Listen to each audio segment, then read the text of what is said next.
بسم اللہ الرحمن الرحیم۔ امت کے 73 فرقوں میں کون برحق ہے؟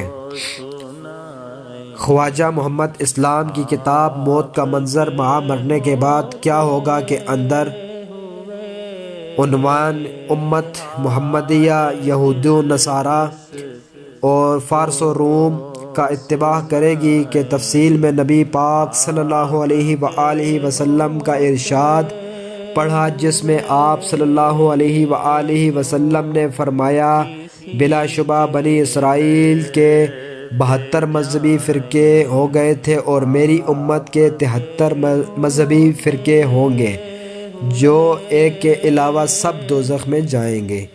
صحابہ رضی اللہ نے عرض کیا وہ جنتی کون سا ہوگا؟ ارشاد فرمایا جو اس طریقے پر ہوگا جس پر میں اور میرے صحابہ رضی اللہ ہیں۔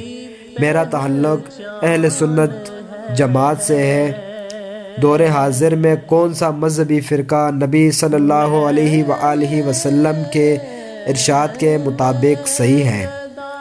جواب سن لیجئے۔ اس سوال کا جواب تو خود اسی حدیث میں موجود ہے، یعنی ما انا علیہ و اصحابی۔ پس یہ دیکھ لیجئے کہ حضرت صلی اللہ علیہ وآلہ وسلم اور آپ کے صحابہ رضی اللہ کے طریقے پر کون ہے۔ اللہ تعالی ہم سب کو نبی پاک صلی اللہ علیہ وآلہ وسلم اور صحابہ اکرام رضی اللہ تعالی عنہ کے راستے پہ چلنے کی توفیق عطا فرمائے۔ آمین ثم آمین یا رب العالمین۔